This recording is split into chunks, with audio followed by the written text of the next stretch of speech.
Olá você telespectadora, olá você telespectador da TV Cultura. A partir de agora você acompanha a edição desta segunda-feira, 13 de março, do Opinião Litoral. Participam o empresário André Orsini como comentarista e a gente recebe com muita honra e com muito prazer a deputada federal Rosana Valle, do PL São Paulo, como convidada. Como é o mês internacional da mulher, você que escolhe a primeira pauta, Rosana. Boa tarde. Boa tarde. A pauta pode ser a mulher, então, né? A nossa luta pelas mulheres é um trabalho árduo, mas nós temos o que comemorar, porque aumentou a participação da mulher na política federal. Éramos 77, agora somos 90 deputadas. É um caminho ainda muito árduo, porque são 513 deputados. Então, a gente precisa aumentar ainda muito a participação das mulheres, mas já é um grande avanço.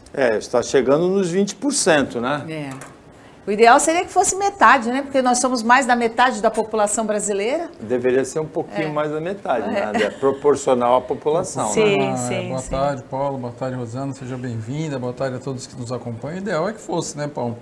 O ideal é que nós tivéssemos aí 240, 250 mulheres lá representando, né? Então, mas como disse bem a deputada, avançou. O importante é isso, né? Conquistando espaço, mulher cada vez mais presente em todas as pautas, né? Cada vez mais presente em pautas que antes eram estritamente masculinas, né? Como é o caso nosso aqui da nossa região do Porto, a deputada tão envolvida com relação ao Porto aqui. Então, o importante é que as mulheres estão ocupando espaço, estão vendo cada vez mais com força, com dinamismo, e que caminhe dessa forma que a gente consiga, daqui a um tempo, estar apresentando aqui a opinião e estar falando que temos aqui metade da Câmara feita de mulheres e metade de homens. Seguindo nessa linha, Rosana, o presidente Lula vai nomear uma ministra um ministro, olha eu me traindo aqui, né? Um ministro do Supremo para a vaga do Ricardo Lewandowski, que se aposenta compulsoriamente aos 75 anos em maio. E existe toda uma pressão de muitas entidades para que seja uma mulher e agora para que seja uma mulher negra. Não deveria ser um atributo, um requisito ser mulher e ser mulher negra, mas ainda assim você vê com olhos positivos isso? Eu vejo, eu entendo também que o critério tem que ser um critério de competência, né, de meritocracia e não só de indicação. E achar um perfil, né, mulher e negra. Infelizmente, a gente ainda precisa contar com essas cotas para que a gente tenha representatividade, porque a nossa participação, como eu disse, ainda é ínfima na política, nos espaços de poder, e a mulher tem muito para contribuir. Então, se a gente não fizer, né, correr atrás desse prejuízo, eu acho que tem estimativas que dizem que a gente vai levar ainda mais de 100 anos para conseguir equiparar. Então, a mulher precisa dessa força, desse aporte, para que a gente consiga diminuir essa desigualdade, que ainda, infelizmente, é muito grande. André, eu não imagino que seja 100 anos. Se você entra hoje num curso universitário, na grande maioria dos cursos, a maioria dos alunos é mulher. Se você olha os concursos públicos, a escala de aprovação das mulheres é crescente em direção a serem majoritárias também. Ainda existe a discriminação que a Rosana fala, mas a tendência é que ela vá sendo eliminada, né? A tendência, mas a colocação, eu entendi o que a Rosana quis dizer, é com relação ao fato da mulher ter outras atribuições, né? Eu sempre falo o seguinte, o que aconteceu com a política brasileira? Me corrija se eu estou errado, deputada. Quando éramos adolescentes, questão de 30 a 35 anos atrás, da minha juventude, praticamente as pessoas perderam o interesse à política, né? E o que aconteceu? Aqueles maus políticos ocuparam um espaço. A mulher foi mais significativo, porque a mulher, ela veio ao mercado de trabalho, ela tem a sua família, seus filhos, marido para cuidar, então a mulher se afastou mais da política. Hoje a mulher tem retomado muito o papel dela na política, a mulher tem conseguido avanços muito grandes em relação, porque ela retomou o cenário político, o que antes até era proibido votar. né? A mulher conseguiu votar, a mulher conseguiu votar não faz muito tempo. Então, assim... Vai fazer 100 anos. Vai fazer 100 anos. Então, a mulher, ela tem uma atuação, ela vem crescendo, mas ela precisa ter, assim, um fortalecimento ainda maior. Eu sempre digo que o que é necessário é criar grupos de discussão entre mulheres para que essas pautas sejam colocadas. Mas eu também estou com você, não vai durar 100 anos, eu acredito que mais 2 ou 3 eleições a gente consiga ter um aumento significativo das mulheres ocupando o cargo. O que é importante, a gente hoje tem grandes políticas brasileiras aí, já tivemos um presidente da República, hoje em Praia Grande temos uma prefeita mulher, temos a nossa representatividade aqui na Baixada da Deputada, já em seu 2º mandato. Então, quer dizer, a gente tem que ir ocupando, mas a gente tem que criar cada vez mais espaço para que o diálogo entre o homem e a mulher seja de forma igualitária. Tem um projeto que eu vi aqui na pauta, da Rosana, propõe um protocolo de auxílio a mulheres em situação de risco em estabelecimentos em todo o território nacional.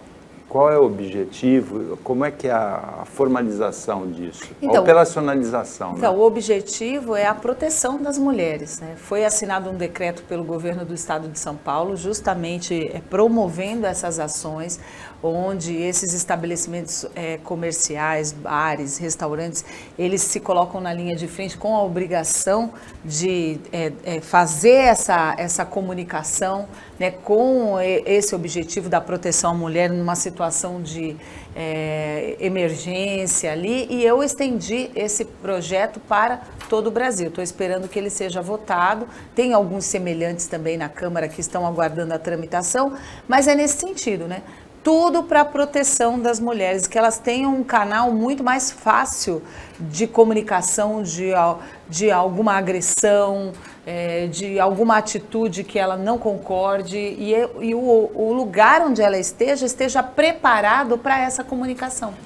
Tem acontecido muito, André, de mulheres em situação de risco ligarem para a delegacia como se fosse para uma pizzaria, usando artimanhas desse tipo, né? São códigos que as mulheres podem usar na hora que elas estão acuadas, né? Existem alguns protocolos que elas podem lançar mão desses protocolos para que haja logo a identificação.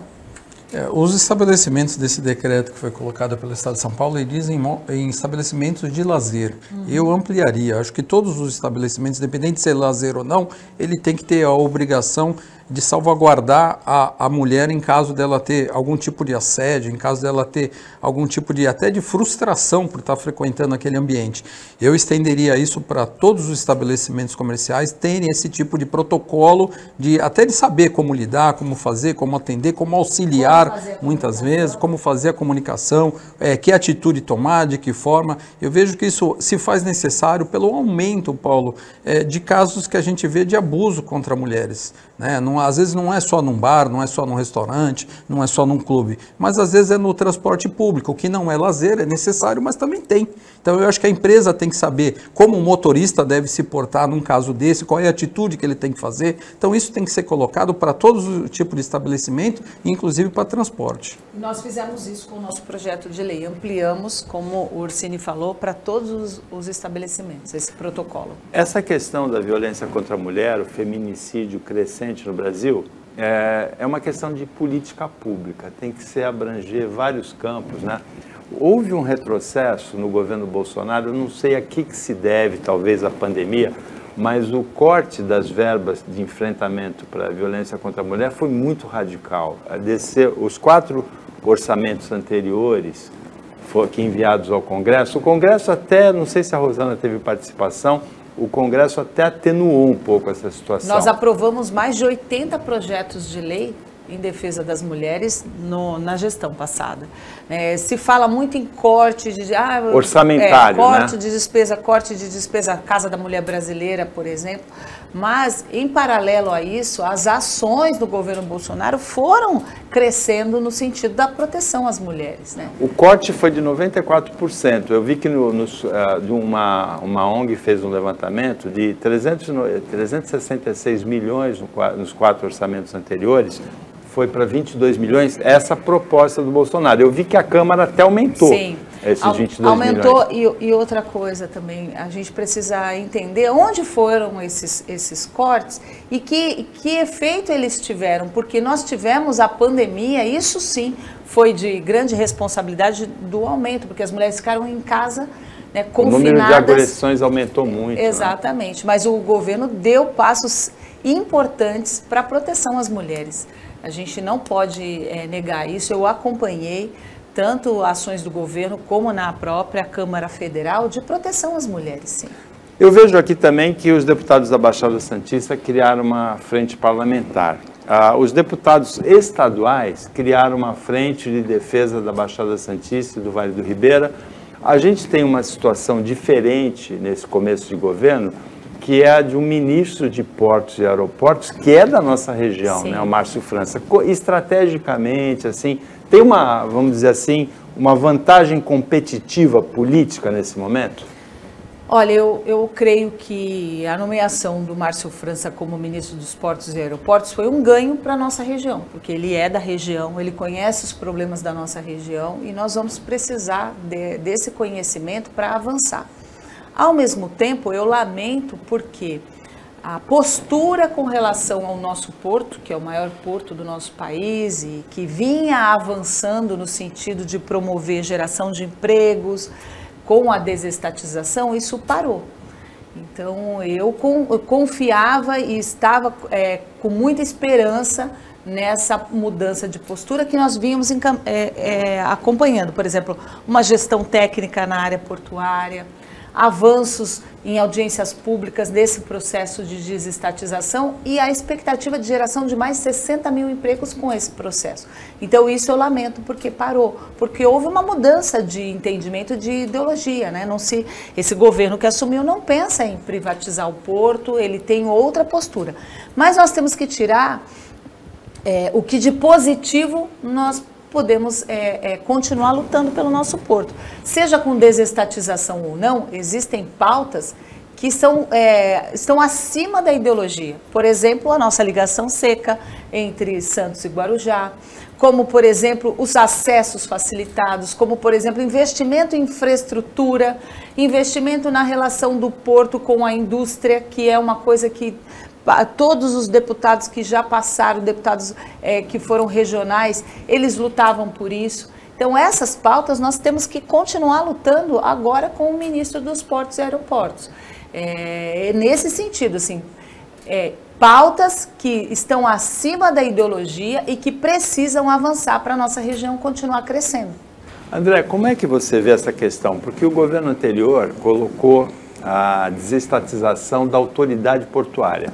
A autoridade portuária tem não só a atribuição de gerenciar o condomínio de terminais, que é o porto, mas também tem atribuições práticas, o gerenciamento da ferrovia, essa questão dos acessos que foi bem colocada pela Rosana, a dragagem.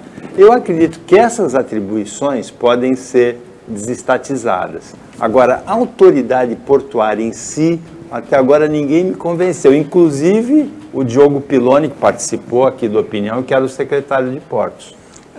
Eu vejo assim, Paulo, eu acabei tendo muito pouco acesso ao modelo da desestatização, né?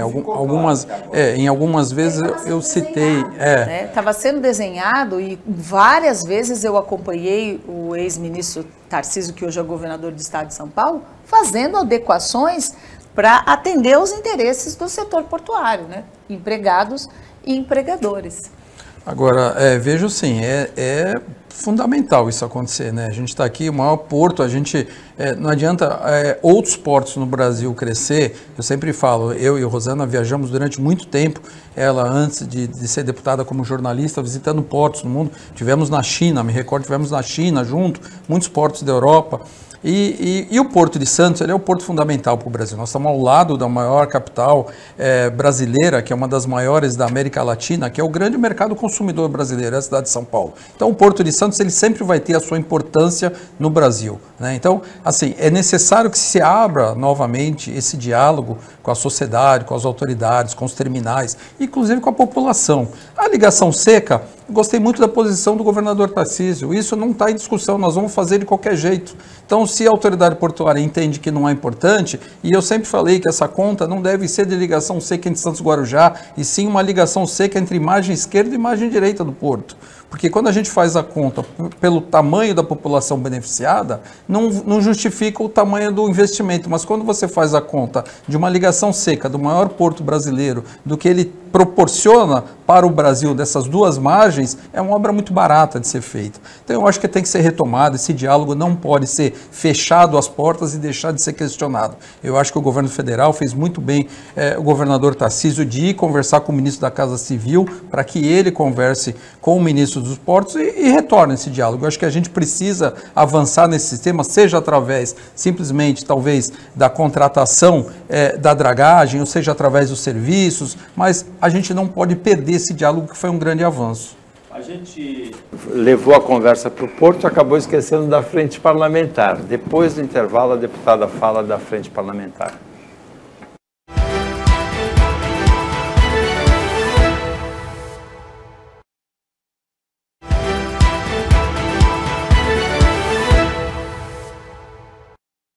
Voltando com a Opinião Litoral, nesta segunda-feira, participa o André Ursini, empresário, como comentarista. A gente recebe com muito prazer a deputada federal Rosana Vale, do PL de São Paulo. Rosana, a gente falou de portos, acabou esquecendo de falar da frente parlamentar. Nós temos deputados da Baixada Santista trabalhando unidos pela Baixada, pelo Vale do Ribeira. Então, os deputados estaduais fizeram um grande gesto, né, se uniram e criaram a Frente Parlamentar pela Baixada Santista.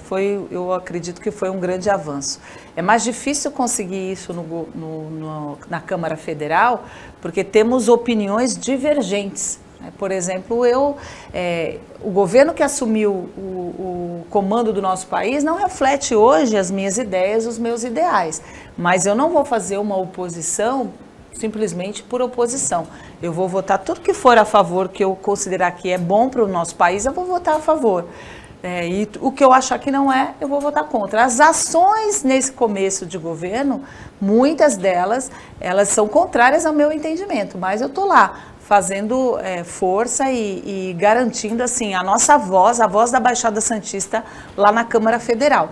Eu lancei a Frente Parlamentar dos Portos Nacionais. Faz um mês que eu criei essa frente, rapidamente eu tive o apoio de mais de 200 deputados e criei essa frente parlamentar e convidei os deputados da nossa região para fazerem parte, né, os que foram eleitos. Aí eu vi também que passou um tempo, foi criada a Frente Parlamentar dos Portos e Aeroportos.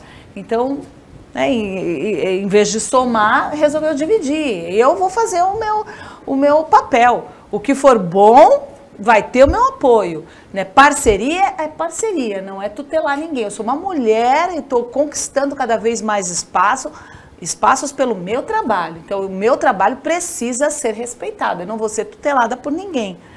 Quem me levou para um segundo mandato com mais do que o dobro dos votos foi a população. É a população que eu devo satisfação. Tem outros 2 deputados federais da Baixada. Será 3. Outros 3, né? Além da Rosana, mais 3. Será que a gente pode contar com esse diálogo nas questões? O que você acha, André? Eu acho que tem que contar, né, Paulo? A população votou esperando isso, né? Como bem colocou a Rosana, independente do viés político, né? Seja de apoio ao governo, não apoio ao governo, mas quem geriu os votos, tanto da deputada como dos outros 3 deputados, é a população. E a população inclui espera. O da Cunha nessa conta, sim, né? O da Cunha. Porque é um deputado de Santos, embora a carreira dele fosse em São Paulo. Mas ele já veio aqui no Opinião, o da Cunha, como também já vieram o Paulo Alexandre e o Mourão. Além da Rosana, são os outros 3. O da Cunha, eu gostei muito da posição dele. Ele falou para mim, André, eu não entendo de porto, não entendo de desenvolvimento, não entendo de polícia, eu entendo de segurança. E eu quero trabalhar. A Baixada tem grandes problemas de segurança. Mas o porto também tem problemas de segurança. Eu acho que ele foi muito claro e a gente precisa do apoio dele, né? A deputada se colocou de criar uma frente parlamentar, então a gente tem que apoiá-la, lógico, no que for de melhor para o porto, desenvolvimento, para geração de emprego, para novos investimentos. Eu acho que a gente não pode viver uma insegurança por questões políticas de viés diferentes. A gente tem que apoiar todas as ações que são bem-vindas. Isso é que é difícil conseguir, né? Porque eu tenho que ser respeitada enquanto parlamentar, eu tive muitos votos aqui na região, e eu represento essa força e eu preciso de respeito. Você entende, Rosana, que essa representação parlamentar, que é muito discutida, né? A maneira como a gente elege deputados federais, no seu caso, do Mourão, do Paulo Alexandre, são votos claramente regionais, já não é o caso da Cunha. Você entende que seria um avanço a gente ter a eleição distrital? Eu acho. Eu defendi durante as discussões da reforma pura política. Ou mista? Pode ser mista, né? Porque há deputados que são temáticos. E aí ficaria difícil. Por exemplo, o da Cunha, ele teve votos no estado inteiro, porque ele representa a área da segurança. Então, ou o deputado, a gente discutiu bastante isso, né? Não foi aprovado. Ou o deputado faria a opção, ou faria o voto distrital misto, onde ele tem uma parte dos votos que são dos temas que ele milita, da bandeira dele, e a outra parte é regionalizada mesmo. É muito mais forte a atuação quando a atuação é voltada para as necessidades da sua região. O estado de São Paulo é imenso, né? E às vezes a gente cai no risco de votar em deputados que nunca pisaram aqui na nossa região. Nem sabe o que é ligação seca, né? O que são as pautas e as discussões da Baixada Santista. Por isso eu acho importante a participação distrital. Como eu acho importante também os prefeitos da região apoiarem os deputados, não um deputado. Por exemplo, o meu deputado de estimação, isso é errado, né? No caso, assim, nós fomos votados pela região. Eu tive muitos votos em Santos, tive quase 60 mil votos em Santos. E tenho que ter o apoio do prefeito aqui, porque eu sou deputada de Santos também. Agora, André, eu gosto do sistema britânico, né? Do sistema do Reino Unido, em que todos os deputados são eleitos em um distrito. Por quê?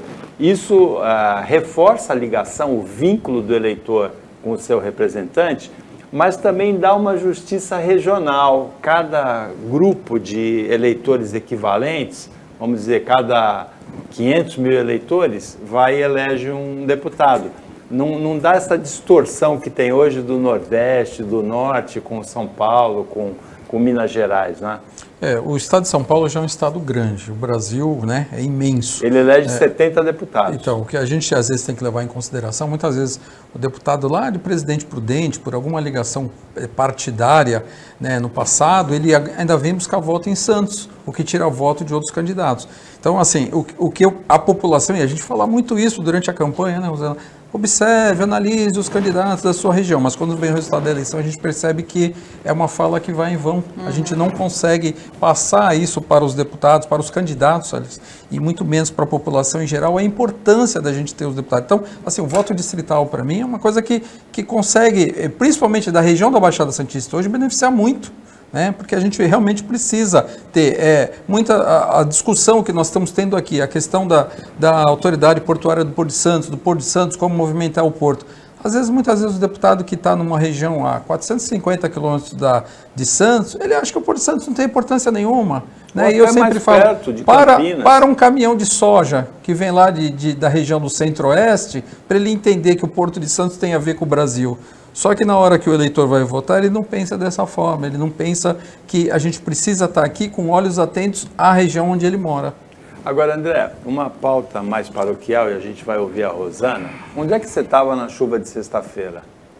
Eu estava na Jovem Pan com você, não, de manhã. Mas de manhã e depois, não foi aquela chuvarada, foi depois, né? Depois, sexta-feira. Eu acho que eu sentei na empresa, levantei quase 9 horas da noite. Então, a chuva foi uma chuva forte. No Saboó foi registrado mais ou menos 40 milímetros, mas na Vila Matias, 77 milímetros. A gente acaba de ter, Rosana, uma tragédia no litoral norte, Sim. com uma chuva 10 vezes maior que essa, né? 400 milímetros em Guarujá, 700 em Bertioga. Mas o transtorno em Praia Grande, em São Vicente, Guarujá, em Santos, foi muito grande nessa sexta-feira, em Cubatão também. O que a gente pode fazer para minimizar isso, hein, Rosana? A gente tem que ter um projeto metropolitano, né, de macro drenagem para a nossa região. A gente não pode agir com a natureza, né? A chuva que sobreveio sobre o litoral norte foi a maior chuva registrada no Brasil. Na história da história do Brasil. Agora, nós podemos tomar medidas para que a gente diminua os efeitos, né, das catástrofes naturais. Por exemplo, esse plano de drenagem metropolitano que eu, desde que assumi o mandato, uma das primeiras reuniões foi com o secretário nacional do saneamento, né, Pedro Maranhão. E ele pediu, falou assim, deputado, eu entendo, nossa Baixada Santista sofre tanto, traz o projeto de macro drenagem da sua região aqui. Eu fui ao Condesb procurar esse, que é o consórcio dos prefeitos da Baixada, procurar esse projeto, ele não existe. E como parlamentar, eu fico de mãos atadas se a gente não levar projetos para serem feitos de forma metropolitana. Então, é muito difícil. E a gente precisa caminhar para que não aconteça mais isso. As vaidades, elas acabam fazendo com que os prefeitos tomem atitudes individuais. Né? A minha cidade, e não vamos resolver problemas históricos da nossa região com essas atitudes individuais. Seja no projeto de macrodrenagem para redução das enchentes, de mobilidade, seja no projeto da destinação do lixo. Então eu tenho conversado agora também com o novo responsável pela agência metropolitana, a AGEM, que tem de missão viabilizar projetos metropolitanos, que é o Coronel Reis, que assumiu a pasta, para que a gente consiga criar essa mentalidade de uma região metropolitana. Regiões no estado de São Paulo avançam de forma muito mais progressiva porque pensam desse jeito, metropolitanamente. E a gente tem essa dificuldade. André, a gente conhece um projeto lá da época do Márcio França para resolver a questão em São Vicente isoladamente, conhece aquele projeto de Santos, da Zona Noroeste, e a região toda tem características muito parecidas. Nessa sexta-feira, houve a conjunção de uma maré alta, muito alta, de 1,70 m, por causa da lua cheia até, né, com aquela chuvarada de 77 milímetros registrada na Vila Matias. É uma característica regional, isso não é de Santos, não é de Guarujá, não é de Praia Grande. A água parou aqui, que agora aqui é São Vicente, não vai mais para a água, não acontece isso. E a Rosana citou o lixo também, e tinha muito lixo boiando na sexta-feira, né? Paulo, o último grande projeto de desassoreamento dos rios da Baixada foi feito em 1944, né? O que a população tem que entender é que toda vez que há uma chuva na Serra do Mar, esses sedimentos, né, de galhos, folhas, eles descem a serra, eles vêm com a água, eles acabam parando nos rios que estão em torno da Baixada Santista. Esses rios aí tiveram uma diminuição da sua calha, né, por esses sedimentos que ficam no fundo. Então hoje, qualquer 60, 70 centímetros de água, ele transborda. O que acontece? Os canais das cidades não têm como desafogar, não tem como liberar essa água para os rios. Então, se a gente não tiver um projeto metropolitano do desassoreamento dos grandes rios e um projeto macro dos canais da Baixada Santista, a gente vai ficar passando por isso toda hora. Quando há hidrográfica. Não tem esse projeto de desassoreamento, eu acredito que tenha. Mas da Baixada, completando os 9 municípios, não. Eu procurei muito esse projeto, procurei muito. Porque a questão que o André está tocando, o desassoreamento dos cursos de água aqui, é fundamental. A tragédia lá de Pilões, Vila dos Criadores e Cubatão em 2013 é falta de dragagem. O que vai acontecer, Paula, se nada for feito, é numa questão de 10 ou 15 anos, inclusive o que aconteceu nas barragens de Brumadinho. Isso vai acabar sedimentando, vai vir para dentro das cidades, isso vai invadir, porque a água, quando ela desce com a força, ela traz o que tem na frente. A deputada citou o caso a água, ela não tem muro, ela não para, ela vem passando. E acontece o seguinte, quando você tem cidades como São Vicente, que tem uma grande ocupação de áreas em áreas alagadas, essa água ela acaba entrando dentro das casas, ela não tem para onde correr, ela vai procurando um caminho, ela vai para dentro da cidade. Então, se a gente não criar esse desassoreamento dos rios e fazer novos canais, grandes canais de drenagem, principalmente das cidades centrais da Baixada, hoje que eu digo São Vicente, Santos, Cubatão e Praia Grande, essas 4 cidades são o centro da população urbana da Baixada Santista. Essa aí tem que ter esse plano macro para que ele consiga pegar essas águas, joguem para um desassoreamento e ele vá para o rio, que ele liga com o canal e o canal joga no mar. Esse é o traçado natural de quando há grandes chuvas. Agora, para isso a gente precisa fazer o projeto, a gente precisa principalmente licenciar esse projeto, que já é difícil, né? E executar. Só nisso a gente já está falando, Paulo, questão de 4 ou 6 anos para conseguir colocar isso em prática. Então é um projeto que ele tem que começar agora. Pelo amor de Deus, 4 a 6 anos? Sim, até você fazer batimetria dos rios, você fazer o levantamento da profundidade da calha, da exploração, desenvolver, de que forma você vai fazer. Muitos hoje, eles estão até, inclusive, com barreiras naturais que precisam ser refeitas. A gente precisa fazer tudo isso para que essa drenagem das cidades ela volte a acontecer. A gente não tem. Você vê que São Vicente é uma cidade que sofre a todo momento. Bom, o Opinião vai comprar essa ideia e a Rosana Vale vai levar isso para a GEM, não vai? Vou levar para a GEM, vou levar no governo do estado de São Paulo. Eu tenho muita esperança, né, nesse governador, já está dando provas de que veio para realmente fazer a diferença. Ele é pragmático, ele é focado, então eu tenho certeza, o Tarcísio veio muitas vezes enquanto ministro aqui na nossa região, nós fizemos a campanha, a todo momento a gente falava, olha, não esqueça da Baixada Santista, a Baixada Santista precisa ter um olhar diferenciado, outras regiões no estado cresceram muito mais rápido do que a Baixada, então eu sei que o governador tem a Baixada Santista como prioridade. Eu tenho já várias agendas marcadas no governo do estado para que a gente leve os nossos projetos e vou levar no governo federal também. Sou deputada federal, tenho por obrigação, e o governo federal tem por obrigação nos atender, independentemente da ideologia que nós temos. Uma coisa não tem ideologia, o melhor para a população, isso é fato. O que é melhor, os projetos para a população. Eu acho, viu, Paulo, que o governo do estado hoje ele precisa ter uma secretaria de controle, principalmente para ajudar as cidades a ter controle sobre a ocupação de áreas de preservação permanente. Você pega um exemplo de São Sebastião, que começa na praia de Boracé, em Bertioga, e até Caraguatatuba são 76 quilômetros de extensão. Como é que um prefeito de uma cidade consegue controlar invasões e ocupações em áreas de encosta como é São Sebastião? Você pega uma cidade como São Vicente, que tem ali uma grande ocupação de áreas que são áreas de preservação. Se o governo do estado criar uma secretaria específica para isso, por que eu digo governo do estado? Porque o governo do estado ele já tem um convênio com a Secretaria de Meio Ambiente que faz o sobrevoo sobre essas áreas que estão sendo principalmente desmatadas e ocupadas de forma desordenada, e ele pode, através de uma ação de polícia, porque ele convoca a polícia militar, ir lá e fazer o controle sobre isso, porque normalmente hoje o que é feito? O governo do estado avisa o município não tem efetivo, não tem dinheiro, não tem recurso e principalmente cai naquilo que a deputada falou, o interesse político. Aí o vereador começa a segurar, a ocupação aumenta e quando você vê o problema está muito grande. Então eu acho que hoje o governo do estado querendo resolver, ele tem que criar uma secretaria específica de controle de ocupação dessas áreas que são áreas de preservação.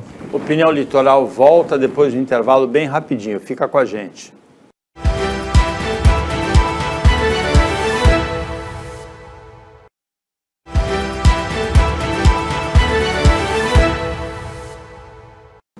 Voltando para o último bloco do Opinião Litoral desta segunda-feira, a Rosana Vale, deputada federal, participa como convidada, dá a honra da sua presença aqui para nós, e o André Ursini participa como comentarista.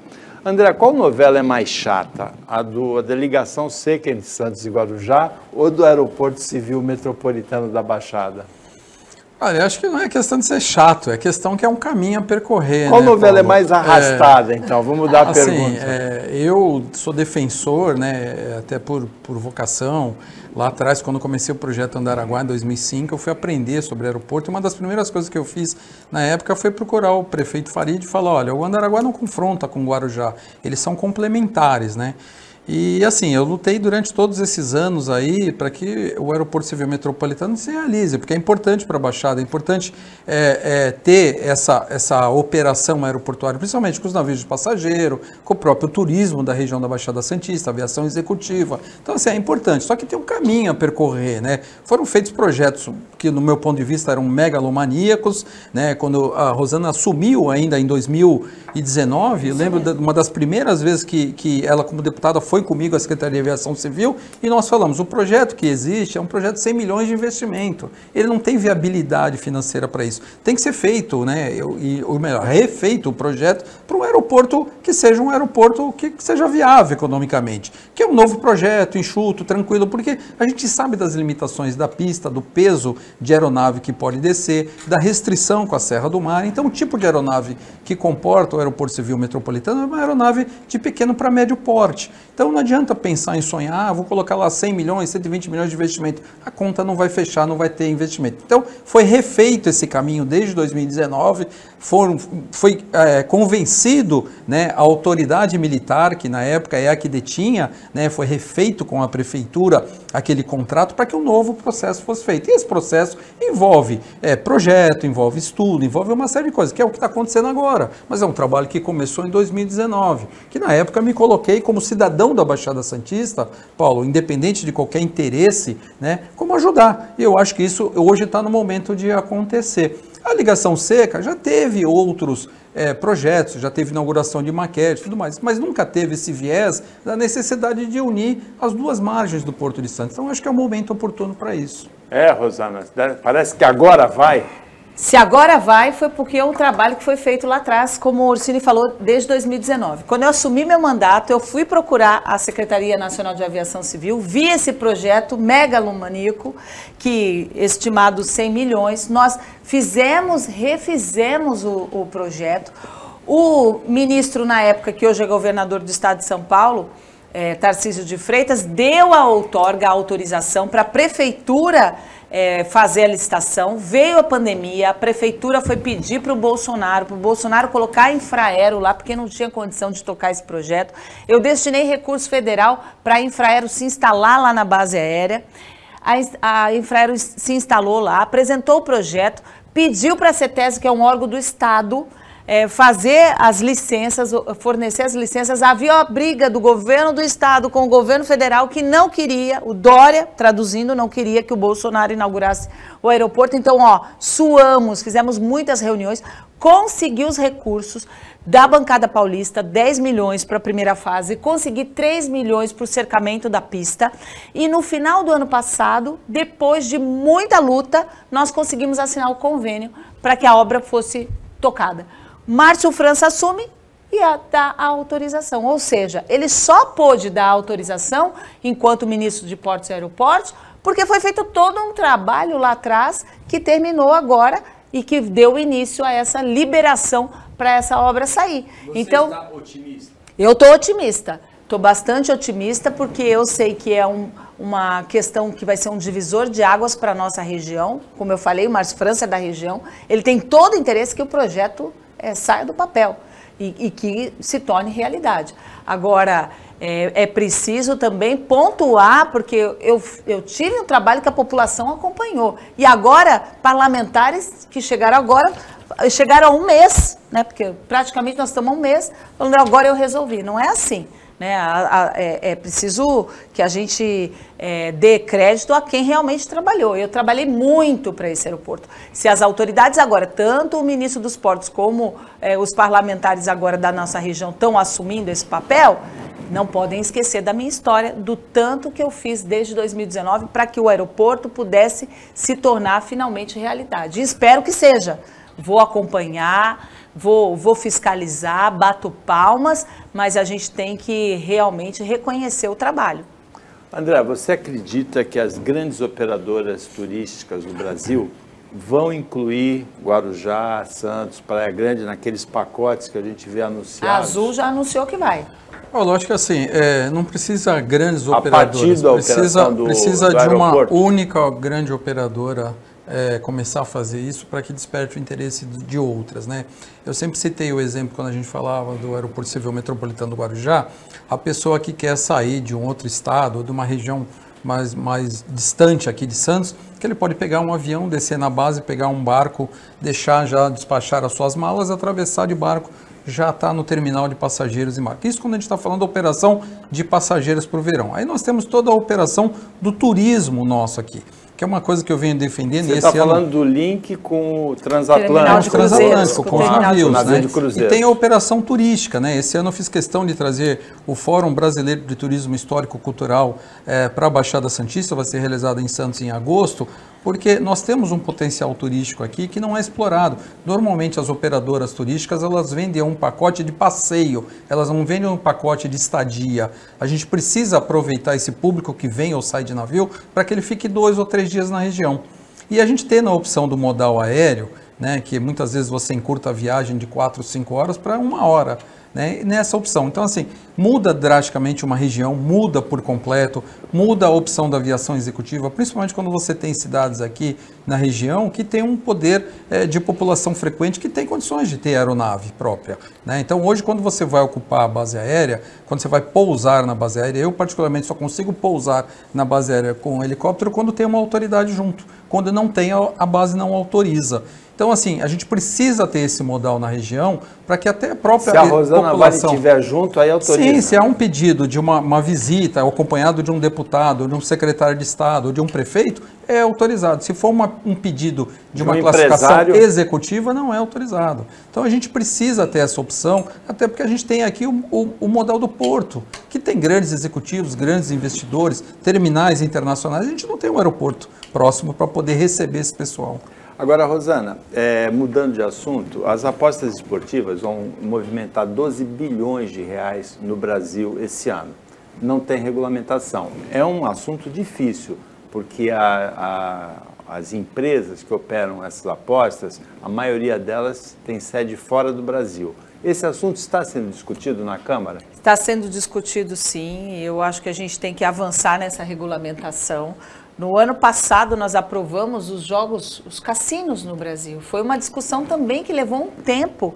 E eu votei a favor. Isso na Câmara? Na Câmara Federal. E eu votei a favor, porque nós temos regiões tão carentes e que dependem. Por exemplo, Vale do Ribeira tem um projeto, né, para fomentar as cidades ali do Vale através dos cassinos. Então, a gente tem que regulamentar. O que falta para o cassino? A aprovação do Senado? Agora parou no Senado, porque nós aprovamos na Câmara Federal. E aí fica naquela discussão, né? Tem as bancadas mais religiosa, a bancada evangélica. Então, eu compreendo, eu entendo as pautas, eu entendo que... Mas a gente precisa pensar acima, como eu falei, da ideologia. Mas a Câmara aprovou, apesar da oposição evangélica, né? Exatamente, a Câmara aprovou.